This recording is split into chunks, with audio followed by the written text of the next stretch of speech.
Eh, Cuando pensaba un poco en lo que hoy quería compartirles, venía a mi mente cómo las situaciones, los valores en la vida humana cambian, ¿no? Yo he titulado al encuentro, a la charla de hoy, permaneciendo, ¿no? Permaneciendo, así en gerundio, permaneciendo.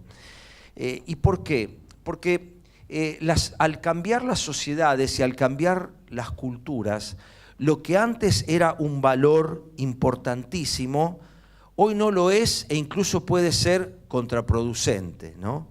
El damas y caballeros, que antes se consideraba algo muy importante decirlo, hoy hasta puede generar un problema, como le pasó a uno, que por decir damas y caballeros generó un inconveniente con alguien que no consideraba que esta fuera una expresión que incluyera a todas las expresiones del ser humano. Y del mismo modo que los valores y las cosas van cambiando, los chicos no se acordarán que hubo una época en que lo correcto era que el hombre dejara ir a la mujer del lado de la vereda, no del lado de la calle. Algunos se acordará de eso. Eso es la diligencia, no es la diligencia, es las pirámides de Egipto. Bueno, ahí está ubicado esto, dejar el asiento en el colectivo, pero ir por la derecha, descubrirse con el sombrero, ¿no? Yo me acuerdo que el papá de Verónica, Carlos Ugasti, me solía decir, ¿no? La humanidad no se da cuenta lo que pierde cuando descuida estas cosas, cuando descuida los valores que han mantenido, más allá del hecho en sí, que eso culturalmente puede cambiar, pero el hecho de permanecer en determinados valores o principios que nos han llegado, que nos han permitido a la humanidad llegar donde llegamos.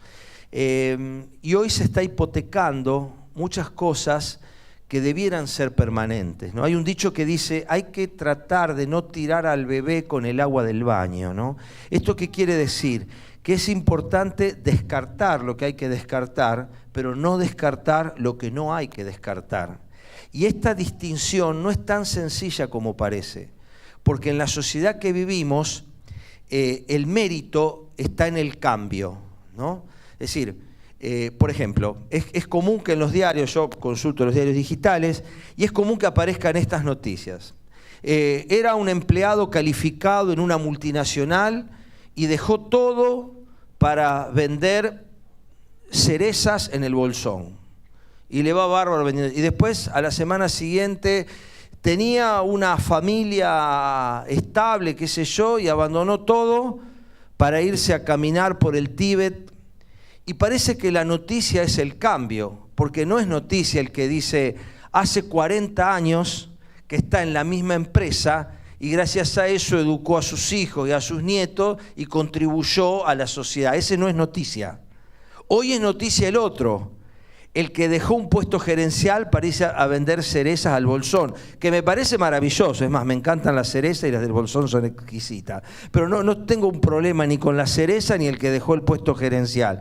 Yo me acuerdo, una vez íbamos, allá en nuestra vieja juventud, íbamos andando en bicicleta en el sur de Chile. Nos habían engañado, nos dijeron que era un circuito para hacer en bicicleta, y no era así, era un circuito como de 30 kilómetros.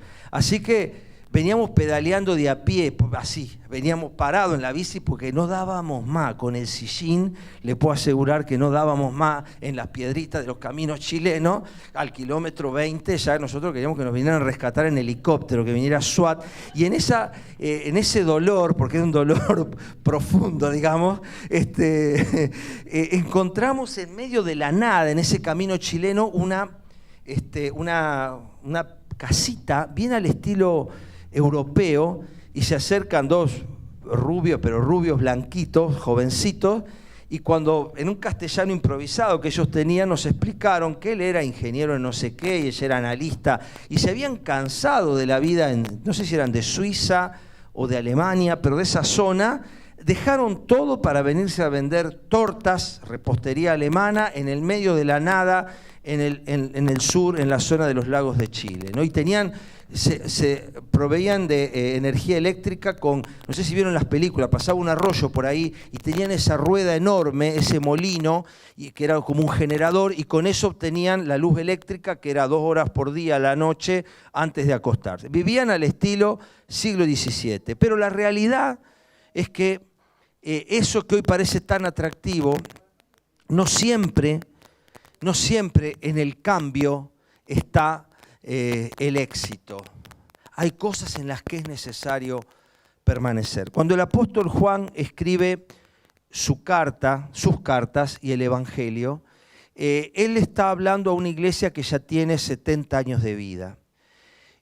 Y en esos 70 años que él vio y vivió, imagínense, el apóstol Juan, que estuvo en los primeros tiempos de Jesús, él está ahora viendo que los nenes que correteaban o que vinieron en sus brazos de sus padres como Ainhoa, hoy ya tienen 60, 70 años esos bebés. Juan vio todo eso, vio ese proyecto de la iglesia, ¿no? Tuvo una visión privilegiada como ninguno antes. Yo esto lo repito siempre porque nos ayuda a entender el valor que tiene la literatura de Juan. Toda la Biblia tiene valor, pero obviamente, pero la perspectiva que Juan da es una perspectiva única. No la tiene Pedro, no la tiene Pablo, no la tiene Santiago, no la tiene nadie en el Nuevo Testamento. Solo Juan la tuvo. Por eso cuando Juan escribe, le está escribiendo a una iglesia que conoce la palabra, a una iglesia que es vieja, una iglesia que ya tiene 70 años. No son nuevas las palabras de Dios para esta iglesia. Los bebés que entraron en los primeros tiempos de la movida de la iglesia, del movimiento misionero de Pablo, hoy ya son ancianos, son pastores en las iglesias, esos bebés. No le está escribiendo una iglesia nueva. Entonces, la literatura de Juan es una literatura correctiva, no es instructiva, es esencialmente correctiva, porque la mayoría de la instrucción ya había sido dada. Si bien Juan dice cosas que son nuevas, que nos ayudan, es correctiva. Y una de las cosas que a él le preocupan, y lo pueden rastrear en las cartas y en el Evangelio de Juan, es la permanencia. ¿Por qué? Porque Juan vio esto que hoy nos pasa a nosotros, que el éxito está en moverse, en no hacer siempre lo mismo, en estar siempre cambiando, en hacer otra cosa. Y esta falta de permanencia, hoy la vemos, se ve en el mercado laboral, en las épocas antiguas, por ahí Juan me podrá corregir, el pastor o algún otro aquí mayor, pero la persona que entraba a trabajar al ferrocarril en Argentina, le hacían una fiesta. Se hacía una fiesta cuando una persona entraba a trabajar a Ferrocarriles Argentinos. ¿Por qué? Porque la persona que entraba en ferrocarril, a menos que se mandara una macana de aquella, se moría trabajando para el ferrocarril, se jubilaba en el ferrocarril. Entonces era una garantía de seguridad laboral porque la persona que entraba al ferrocarril terminaba en ferrocarril. Así que era una fiesta para la familia porque implicaba seguridad laboral para él, para sus hijos y para sus nietos. Hoy esto se acabó.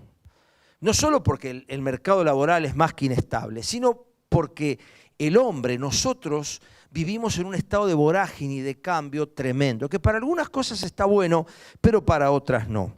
Y por eso a Juan le preocupa la permanencia y hoy quiero que reflexionemos sobre esto, permaneciendo. Te invito a la primera carta de Juan, Javier la va a proyectar probablemente, primera de Juan 4:13. Mirá lo que dice primera de Juan 4:13. Vamos a buscarlo, lo voy a leer en la NBI, pero podemos leerlo en cualquier revisión o versión. Primera de Juan 4:13, dice así: ¿cómo sabemos que permanecemos en Él y que Él permanece en nosotros? Qué pregunta, ¿eh? ¿Cómo sabemos? ¿Cómo sabemos que permanecemos en Él y que Él permanece en nosotros? Qué pregunta esta, ¿no? Para una iglesia como toda la iglesia de hoy en día, una iglesia de muchos años y siglos. ¿Cómo sabemos? Y Juan mismo da la respuesta: porque nos ha dado de su Espíritu. Y nosotros hemos visto y declaramos que el Padre envió a su Hijo para ser el Salvador del mundo. Si alguno reconoce que Jesús es el Hijo de Dios, Dios permanece en Él y Él en Dios. Y esto es muy clarito, pero es muy importante. Nosotros sabemos que una persona permanece en Él y Dios en Él y Él en Dios en la presencia del Espíritu en su vida. Y esto es consecuencia de otro hecho, porque Dios, dice el 14, envió a su Hijo para ser el Salvador del mundo. Y si alguno reconoce que Jesús es el Hijo de Dios, Dios permanece en él y él en Dios. Esto nos vuelve a ratificar a nosotros una realidad que algo decíamos recién al presentar a Ainhoa. Nosotros podemos presentar a Ainhoa, podemos orar por todos los bebés y por todos, pero hay una responsabilidad personal. En la Biblia la salvación no es delegable. O sea, yo no puedo orar puedo orar para que Ainhoa crezca, y lo hacemos y lo hicimos para que el Señor la guíe, pero va a llegar un momento en la vida de Ainhoa, como en las de mis hijas, como en la de cualquiera, que se va a enfrentar a la necesidad de decidir. Y él va a tener que reconocer, ella va a tener que reconocer que Jesús es el Hijo de Dios. Y si lo hace, Dios permanece en él, en esta persona, y esta persona en Dios. Este es el mensaje de salvación. Porque hoy que predomina el turismo evangélico ¿qué es? Voy buscando la bendición. Voy a que me oren para que yo consiga lo que yo quiero. Voy para que me digan lo que yo quiero escuchar. Voy tras el mensaje que halaga mi oído. Entonces voy de iglesia en iglesia hasta que encuentro lo que busco. En lugar de hacer zapping en Netflix, hago zapping en las iglesias. Y hasta que encuentro la película que quiero ver. Y cuando me dicen la película que quiero ver, ahí me quedo. Y es importante entender que esto va en contra del espíritu, de la escritura, que nos enseña a nosotros que no es la iglesia a la que voy, aunque es importante, no es el pastor que habla, aunque puede llegar a ser importante. Sí, lo que es importante y determina mi salvación es que yo entienda esto. Y nosotros estamos sumamente preocupados y ocupados en que cada uno de los que los domingos se sientan acá o nos ven tras la cámara, comprendan que la responsabilidad es una responsabilidad individual. Que el que no reconoce que Jesús es el Hijo de Dios, nosotros podemos orar 100 años por esa persona, pero no podemos cambiar su destino eterno. Este es el secreto, es uno de los grandes mensajes de la Reforma. Cada persona es responsable de su destino eterno. Este fue un mensaje de los reformadores del siglo XVI y que tomamos todas las iglesias reformadas. Por eso no hacemos bautismo ni cultos por los muertos, porque con todo el dolor del alma su destino eterno está sellado. Es así, duele, cuesta. Ojalá uno pudiera hacer algo, pero la realidad es que confiamos en que Dios abrirá una puerta, pero para nosotros es invisible. Yo creo firmemente que la misericordia de Dios se abrirá camino y aún, no sé, es algo que percibo, algo quizás personal mío, pero en lo que nos ha sido revelado a nosotros como seres humanos, el destino eterno se sella en nuestro último suspiro. Y esta es la realidad. El que reconoce que Jesús es el Hijo de Dios, Dios permanece en él y él en Dios. La permanencia en Dios, ya que estamos hablando de permaneciendo, depende esencialmente de este primer acto único, determinante, que llamamos nuevo nacimiento, que llamamos salvación, que llamamos a veces conversión. Pero la realidad es que este acto por el cual una persona elige nacer de nuevo en Cristo es lo que nos hace que permanezcamos en Dios y Dios en nosotros. Y la pregunta es esta, y es la pregunta del millón. Esta es la pregunta del millón de pesos, de los 8 escalones, no sé ahora si existe eso. Esta es la pregunta del millón de pesos. ¿Has entendido cabalmente que es tu responsabilidad, es mi responsabilidad presentarme ante Dios y decirle: sí, Señor, yo reconozco que Jesús vino por mí, yo reconozco que Él murió por mí, yo reconozco que soy un pecador, que soy pecadora, no porque sea malo, sino porque soy humano y los humanos pecamos y necesitamos un Salvador, y ese Salvador ya vino, murió por mí, fue Jesús, derramó su sangre, me salvó. Hoy yo creo, lo confieso como hijo de Dios, Él es mi Salvador. Y porque yo creo en Él, permanezco en Dios y Dios en mí. Si creemos esto, si hemos tomado este paso decisivo, definitivamente permanecemos en Dios. ¿Cómo sabemos que permanecemos en Él y que Él permanece en nosotros? No hay otro parámetro. Una persona puede sentarse en esta silla décadas y del mismo modo que una persona puede sentarse en un consultorio médico durante 50 años y no por eso ser médico, del mismo modo yo me puedo sentar en la silla de una iglesia 50 años y no por eso ser cristiano. La realidad es que lo que me hace cristiano no es el lugar al que asisto, el mensaje que escucho, las palabras que pronuncio, el léxico adquirido. Lo que me hace cristiano es esta relación personal, en cómo sabemos que permanecemos en Él y que Él permanece en nosotros porque nos ha dado su Espíritu. Dice la Biblia, y lo dice Pablo en este caso, que el Espíritu ha sellado nuestros corazones para el día de la redención. Quiere decir que hay un DNI, hay una marca espiritual. Al pasar el cielo va a haber alguien con un termómetro espiritual, que no va a ser como lo encuentran acá, estoy hablando simbólicamente, y eso va a detectar si está el sello. Eso va a detectar si está el sello. Y si está el sello espiritual va a pasar. Va a pasar.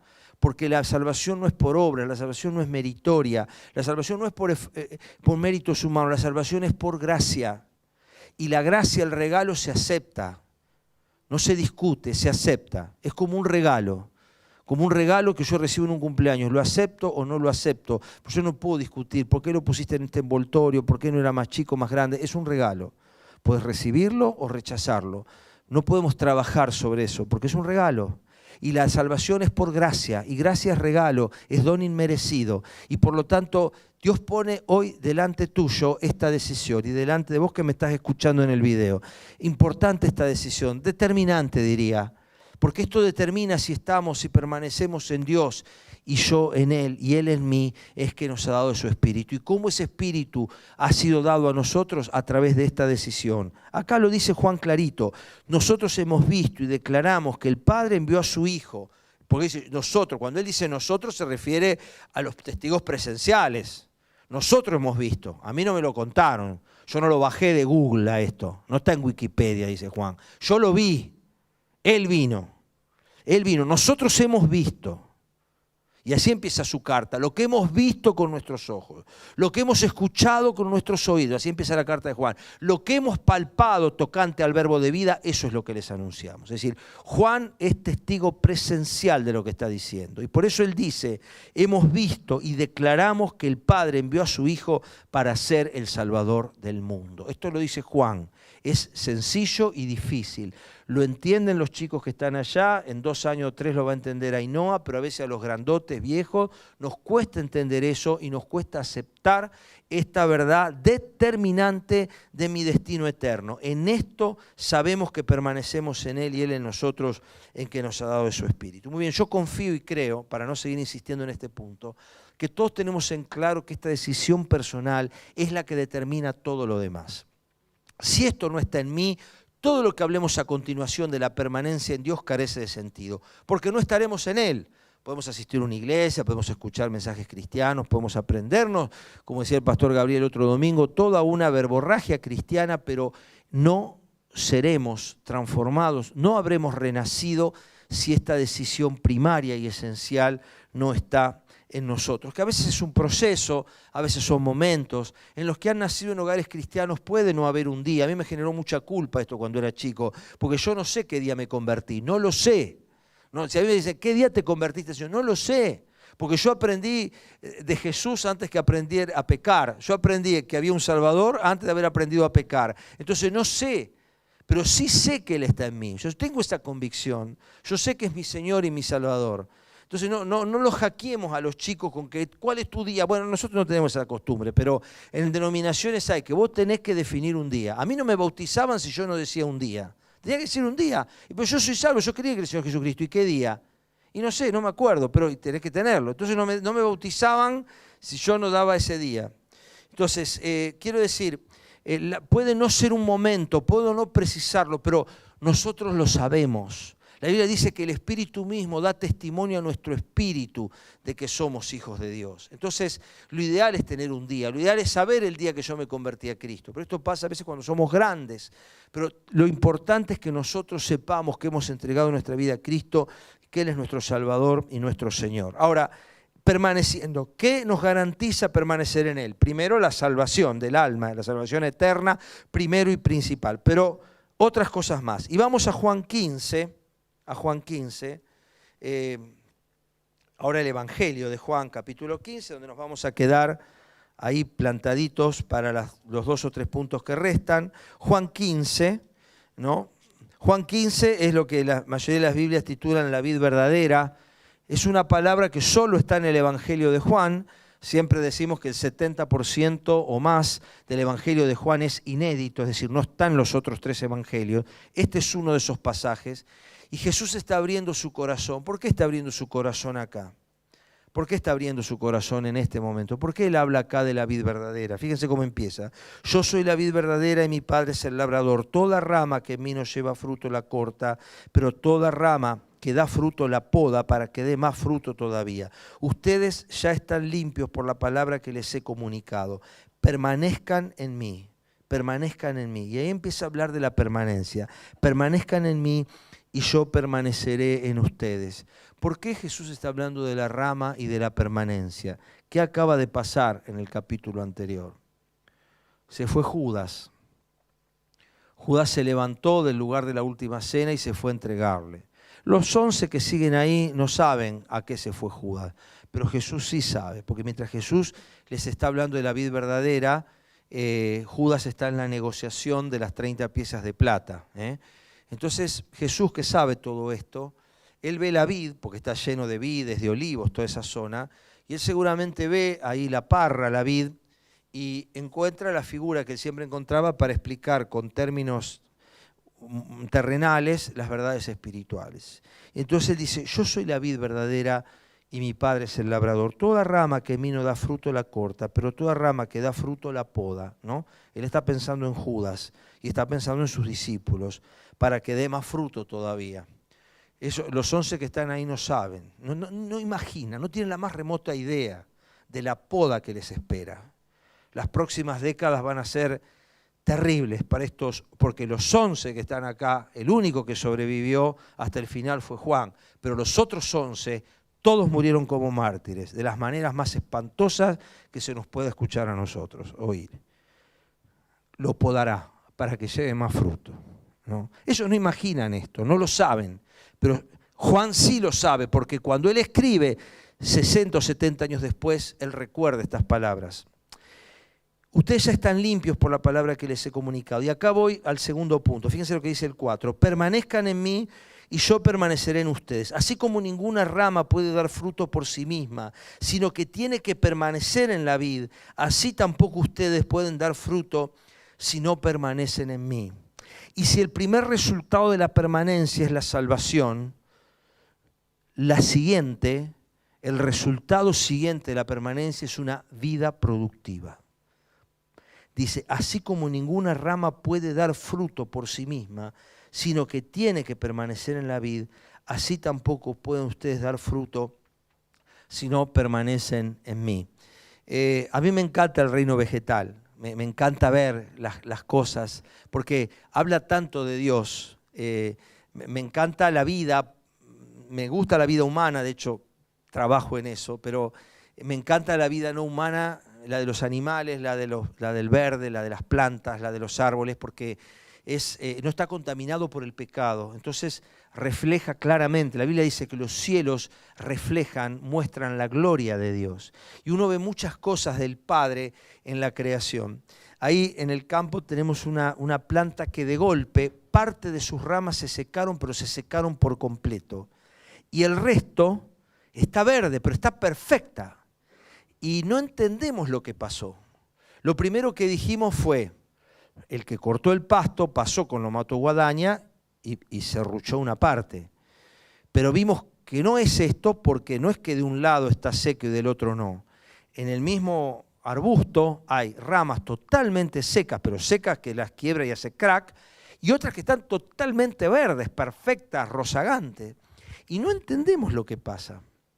Pero hay algo que está claro. Aunque yo no sepa, y el agrónomo tampoco lo sabe, en realidad pues la fue a ver, aunque no sabemos qué pasa con la planta, hay algo que está claro. ¿Y qué es lo que está claro? Que las ramas verdes tienen conexión directa con la raíz y las otras, por algún motivo que todavía no sabemos, han perdido esa conexión vital y se secaron, ¿no? Vida productiva. Todo pámpano, permanezcan en mí y yo permaneceré en ustedes. Así como ninguna rama puede dar fruto por sí misma, sino que tiene que permanecer en la vid, así tampoco ustedes pueden dar fruto si no permanecen en mí. Sería ridículo que alguien nos dijera, mirá, corté una rama de un limonero y la tengo en casa esperando que produzca limones. ¿Qué le vamos a decir nosotros? Bueno, vení, tengo un psiquiatra excelente para recomendarte, ¿no? Es decir, cualquiera, pero sin embargo, en nuestra vida actuamos de ese modo. Y a veces tenemos la ilusión de que de algún modo nuestra vida puede producir fruto sin comunión con Él. Y este ejemplo es clarísimo. No hay manera de que mi vida dé fruto si no estoy en comunión con Él. De hecho, el fruto es evidencia de comunión. Por eso en Gálatas, Pablo dice, el fruto del Espíritu es amor, gozo, paz, que es carácter de Cristo. En la medida que está esa permanencia vital a la planta, mi vida va a empezar a producir carácter de Cristo. ¿De dónde? Si no produzco carácter de Cristo en mi vida, ¿cómo está mi relación vital? Fíjense que fruto, vida productiva, como yo lo llamé, ¿qué es producción en lo que nosotros vemos alrededor? Producción es números. ¿Qué producción tiene esta fábrica de autos? Y tantos autos por día. ¿Qué producción tiene, no sé, tal profesional? Y tiene un abogado. Y tiene tantos casos por mes. O sea, la producción en términos humanos son números. Producción es número. Pero en el mundo espiritual producción no es número. Producción es carácter. En el mundo espiritual producción, fruto es carácter. Después sí aparecerán un montón de cosas. No tiene que ver con número de miembros. Ni siquiera tiene que ver con número de personas que han llegado a Cristo a través mío. No tiene que ver con números. Producción en la vida cristiana tiene que ver con carácter. Es cualitativo. Y esto es importante que nosotros lo veamos, porque muchos, dice la Biblia, le dirán en aquel día, Señor, en tu nombre echamos fuera demonios, hicimos esto, hicimos lo otro. Le van a hablar a Jesús en términos de producción humana. Y Jesús le va a hablar en términos de producción espiritual. Está bien, yo no los conozco sinceramente. Y es terrible esto, ¿no?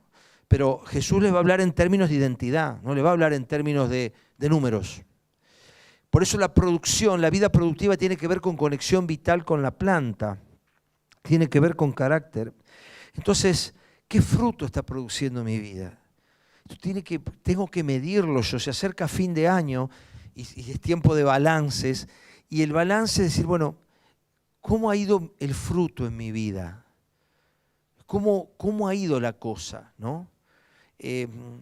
Cuando uno ve las plantas, vuelvo a las plantas, y uno ve que se acerca la época y no hay fruto, o que el fruto se cae, algo le pasa a esa planta, no está bien.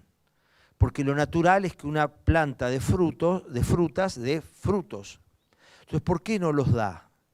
Y nos preocupamos si podemos fertilizante, vemos si hay algún hongo, echamos un insecticida. ¿Por qué? Porque suponemos que hay una enfermedad en la planta, porque lo normal es que dé fruto. Y en la vida cristiana lo normal es que demos fruto, es que empecemos a producir cosas en el mundo espiritual. Y de nuevo, no lo imaginemos solo en términos cuantitativos, aunque también tiene que ver.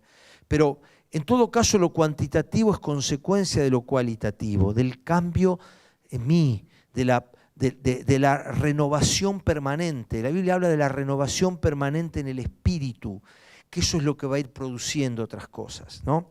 Vida productiva. Pero fíjate lo que dice el 15:6.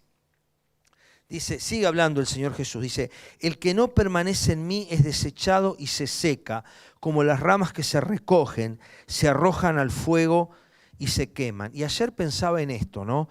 Porque parte de esas ramas de ese arbusto seco, creo que fue Gabriel que lo podó, le sacó parte de esas ramas secas y las usé ayer para prender fuego, ¿no? Y me acordaba justamente de esto.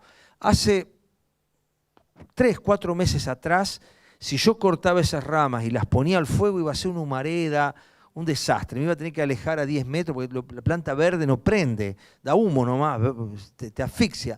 En cambio, prendieron fantástico porque estaban secas. Quiere decir que el mérito mayor que tiene una rama seca es quemarse. Entonces no hay mérito en estar seco, ¿no? Y fíjense que la comunión, la permanencia en él es vitalidad. Tiene que traernos vitalidad. es ir dejando de lado el espíritu de muerte e ir desarrollando en nosotros un espíritu de vida, una vitalidad. Y todos luchamos contra esto, ¿eh? Yo el primero. Nos desanimamos, nos decaemos, es lógico. Estamos en la carne, nos equivocamos, nos enojamos, nos sentimos mal, contestamos mal. Pasa en nuestra vida. Pero del mismo modo que una planta puede enfermar, pero sigue viva, nosotros podemos también padecer cuestiones espirituales, pero importante estar en la relación vital, en la permanencia con Él, en la permanencia en la comunión, en la permanencia en el diálogo, en la permanencia de la intimidad, permanecer en Él. Es importante esto, el que no permanece en mí se seca. Y a mí me ha pasado ver vidas que han estado en Él y hoy están secas. Y solo Dios sabe si esa planta está viva o no. Trasplantamos años atrás una planta, ¿no? Es grande, ya un ciruelo, que finalmente se terminó secando. Pero en ese momento parecía como que estaba, ¿no? Y me acuerdo que de afuera en un momento de esto está seco. Y la agrónoma rasgó el tegumento, la corteza de la planta, y vio que los vasos que habían por adentro, los vasos de savia, seguían verdes. Dice, no, puede estar empezándose a secar, pero todavía no está seca. Otros lo que hacen es le quiebran una puntita. Si no hace crack, sino que se dobla, puede parecer seca, pero no está seca. Entonces, a veces la apariencia puede ser de sequedad. Y solo Dios sabe si una persona que hace años no está en comunión vital con Él, está viva espiritualmente o no. Solo Dios lo sabe. Hay que ir por debajo de la piel. Habría que hacer lo mismo que con esta planta. Arrancarle la corteza humana y mirar a ver si adentro sigue verde. Pero solo Dios sabe eso. A las vistas de otros no hay distinción entre esa persona y un no cristiano. Y tiene que haber distinción. Porque la permanencia en Él es vitalidad, es salvación, es vida productiva, es vitalidad. Y es algo más, el anteúltimo, Juan 15:7. Miren lo que dice el versículo siguiente. Si permanecen en mí y mis palabras permanecen en ustedes, pidan lo que quieran y se les concederá. ¿No? En el estudio de la vida de David que estamos haciendo, analizamos un caso interesante, ya sobre el final de los días de Saúl, donde Saúl le pide a Dios algo, se lo pide de una manera profunda, incluso dice por Urim y por Tumim, es decir, aún a través de los sacerdotes, y Dios no le contesta. Y Saúl termina yendo a una adivina, la adivina de Endor, a que le diga lo que tiene que hacer. En cambio David, que le consulta a Dios a través del sacerdote Abiatar, Dios le contesta a David. Y preguntamos, qué malo que es el Señor, ¿por qué no le contestó a Saúl? Si Saúl estaba orando, si Saúl usó el camino correcto, ¿por qué no le contestó a Saúl? Pero sí le contestó a David. ¿Por qué no le contestó? Y la respuesta, si bien obviamente la respuesta última solo Dios la sabe, pero lo que nosotros podemos interpretar a través de esto, que una persona que como Dios no le contesta, va y le consulta a la adivina de la esquina, le da exactamente igual ir a Dios a pedirle algo que írselo a pedir a la bruja del barrio. Es exactamente igual para él. Por lo tanto, esa persona, Saúl, fue a Dios de la misma manera que podés consultar el horóscopo o mirar la borra de café en lugar, como no había café en esa época, es lo mismo. Entonces, Dios no está obligado a responder una oración porque sí. Dios no está obligado a nada en realidad. Pero si nosotros vamos, es interesante analizar, porque nosotros tenemos el concepto de que Dios siempre va a responder una oración como nosotros queremos. Dios va a dar una respuesta, pero a veces el silencio de Dios en sí mismo es una respuesta. Porque Dios siempre va a responder, eso estoy convencido. Pero a veces tenemos que aprender que el silencio de Dios es una respuesta. Y no podemos tampoco obligar a Dios a que conteste, porque no lo podemos a Dios obligar a nada. Dios no es la lámpara de Aladino que la frotamos, sale el genio y nos dice lo que queremos escuchar. Entonces acá Jesús está hablando de que hay comunión espiritual en la permanencia, ¿no? Es importante. Y hay muchas cosas, porque Pedro, por ejemplo, dice que debemos tratar bien a nuestra esposa para que nuestras oraciones no tengan estorbo. Lo dice Pedro. Quiere decir que hay razones que pueden determinar que nuestras oraciones sean estorbadas, incomodadas, que no pasen el techo de la habitación. Entonces, la comunión espiritual, la permanencia, hace que nuestra oración empiece a tener una relación fructífera, ¿no? Dice la Biblia que el Señor responde, clama a mí y te responderé y te enseñaré. Pero tiene que haber esa búsqueda, tiene que haber ese clamor. La oración no puede ser el frotar la lámpara. La oración al Señor tiene que ser primero en humillación, segundo en reconocimiento de su total autoridad, tercero en obediencia a Él, en un espíritu de obediencia. Señor, yo voy a obedecer tu palabra. Yo no vengo a que satisfagas un capricho de mi oración. Yo vengo a obedecer, vengo en una actitud humilde, vengo a reconocer que eres el Señor. Vengo en sinceridad, vengo con un corazón arrepentido, vengo humilde, que era el corazón con que venía David, que se mandó muchas macanas, más que Saúl, como decimos en el estudio. Y Gabriel lo decía el domingo pasado, creo, pero su actitud era diferente. Entonces, la permanencia en Él nos garantiza primero y principal la salvación eterna, la vida productiva, vitalidad plena, comunión espiritual. Es decir, la permanencia en Él determina una comunión, ¿no? Cuando estamos alejados, aún de los seres queridos, hay cosas que se van perdiendo en la comunión. Por eso la comunión debe ser alimentada, no es algo que nace espontáneamente. En el chat del secundario, hoy estoy con los ejemplos, pero en el chat del secundario, tenemos un chat del secundario, ¿no? Del siglo XVIII, bueno, tenemos un chat con mis compañeros del secundario. Y nos enteramos de que hay uno que, nos enteramos ahora, él es oficial, habíamos perdido el rastro de él, porque como oficial fue destinado a distintos lados, un oficial de Marina, de alto rango ahora ya, y nos enteramos que alguien lo contactó y pide permiso al chat para ingresarlo. Entonces, y lo ponemos, lo ingresamos, no lo ingresamos, y yo era bastante amigo de él en el secundario, Pablo Fal. Y yo le hago este comentario, les digo en el chat, miren, yo fui bastante amigo de él, pero hace 35 años que no lo veo. Hoy para mí es un desconocido. Sí, sé quién es, fuimos amigos, compartimos cosas juntos, hicimos un montón de cosas en la escuela, en el secundario. Pero terminé el secundario y yo no lo vi más. Lo vi en su casamiento y no lo vi más. Hace 35 años que no lo veo. No sé. Porque me preguntaban a mí, ¿y qué voy a opinar si yo no sé? No sé cómo es, no tengo comunión con él. Lo conozco, sé quién es, pero no tengo comunión con él. Ni siquiera lo sé si lo voy a reconocer en la calle, porque yo estoy igual, pero él está pelado seguramente. Entonces, no sé si lo voy a reconocer en la calle. No tengo comunión. Y qué triste es si esto nos pasa con nuestro Papá Celestial. ¿Vos sabés quién es Dios? En una iglesia. ¿Y qué te dijo papá esta semana? ¿Y qué hablaste con él? ¿Y qué te mostró en su palabra? No sé. Es un desconocido. Sí, está en el cielo. Creo, sí, creo, cómo no. Pero es un desconocido, ¿no? Comunión.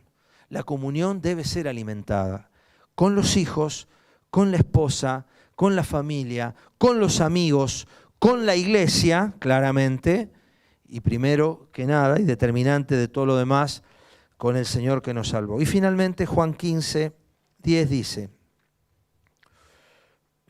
si obedecen mis mandamientos, permanecerán en mi amor. Fíjense cómo habla permanentemente acá de esto Jesús. Permanecerán en mi amor. Así como yo he obedecido los mandamientos de mi Padre y permanezco en su amor. Les he dicho esto para que tengan mi alegría y así su alegría sea completa. Estos dos versículos van juntos, no podemos, todo va junto en realidad, pero el contexto de la alegría, del gozo, que es el quinto resultado de la permanencia, el gozo en el Señor, tiene que ver con lo anterior. Fíjense qué dice acá. Dice,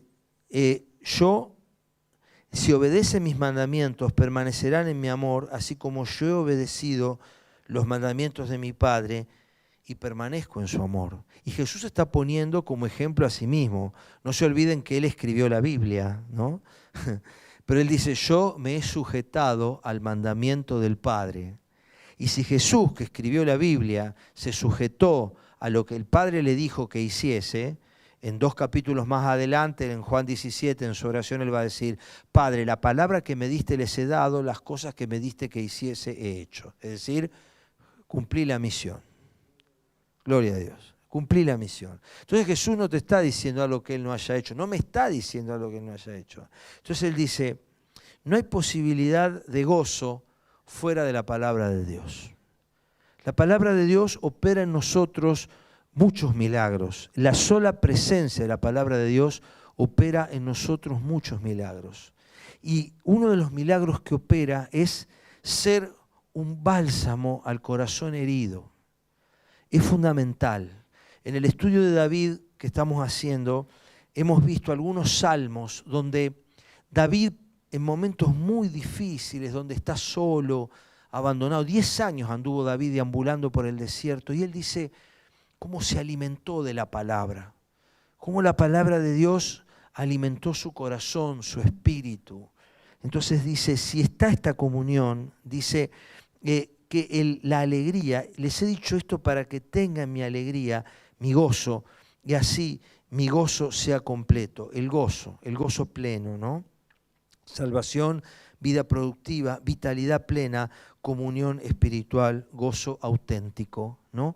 5 características que tienen que ver con nuestra permanencia en Dios. No hay posibilidad de que la vida espiritual esté apartada de Dios. Dios no ha delegado la capacidad de dar vida. Dios no lo ha delegado. La vida está en Él estaba la vida, dice la Biblia, en Él está la vida. Entonces, la vida abundante, la vida plena, la vida de gozo, no la podemos encontrar en otros escenarios, ¿no? Entonces, qué bueno que nosotros podamos decir, Señor, en un mundo que cambia, en un mundo que aplaude el cambio por el cambio mismo, donde lo que se aplaude es el cambio y no la permanencia, ¿no? Nunca se aplaude la permanencia, ¿no? Es como alguien dice, el avión que llega nunca es noticia. Siempre es noticia el avión que se cae. Entonces, pero la mayoría de los aviones llegan. Bueno, la mayoría de la gente que permanece en sus principios y valores, esa es la gente que triunfa. Hay gente que no, sí, y hay también gente que triunfa no haciéndolo también, pero es el avión que se cae. La mayoría de los aviones llegan. Entonces, del mismo modo que yo no voy a dejar de tomar un avión por la probabilidad remota de que ese avión se caiga, probabilidad que existe, del mismo modo yo no voy a dejar de permanecer en Dios por la probabilidad remota de que haya cosas que quizás me lleven a mí a alejarme o a apartarme. Yo elijo permanecer en Él. Yo debo elegir cada día permanecer en Él. Y es importante en este mundo de cambios, donde las cosas permanezcan estables. Y la gente necesita cosas estables, ¿no? Por eso hoy cantábamos, y vamos a volverlo a cantar ahora, mi roca. La roca. No es la piedra, son palabras distintas. Piedra en griego es petros, pero roca es petra. Petra es una roca grande, es un macizo, es una cosa que permanece firme, ¿no? Y cuando nosotros decimos que Jesús es la roca, y sobre esta roca edificaré mi iglesia, Jesús está declarando que la roca sobre la que va a edificar su iglesia no es Pedro, porque eso es Petros. Jesús hace un juego de palabras ahí. De cierto te digo que tú eres Petros, pero sobre esta Petra, sobre lo que vos acabas de decir, Pedro, tú eres el Cristo, el Hijo del Dios viviente, Mateo 16, 18, sobre esta declaración, sobre este fundamento, yo voy a edificar mi iglesia. Tú eres el Cristo, el Hijo del Dios viviente. Esta es la Petra. Este es el fundamento del cual nosotros no nos podemos mover.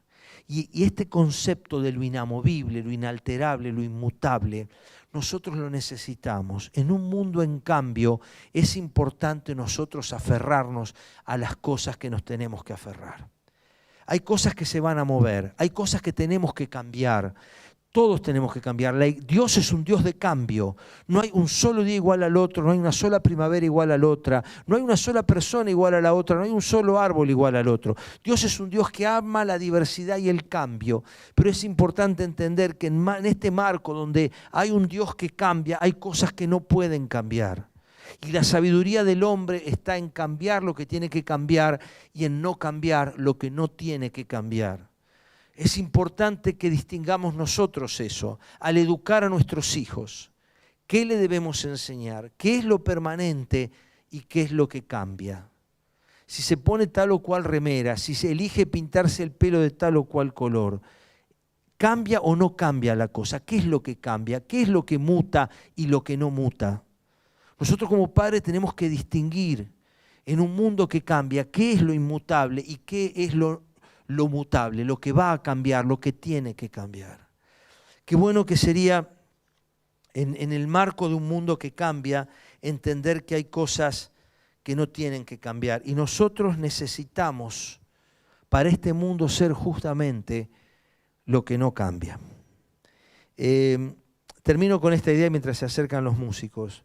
Hace poco leí de una bombita eléctrica. Sigo con los ejemplos raros. Hay una bombita eléctrica, no sé si ustedes lo leyeron, la bombita eléctrica que más años lleva funcionando en el mundo. ¿Lo leíste, Fabri? Está en un puesto de bomberos en Estados Unidos, no me acuerdo en qué lugar de Estados Unidos. Pero esa lámpara que se encendía cuando los bomberos tenían que salir, está desde el año 1913 o 1914 y todavía funciona esa bombita, todavía anda.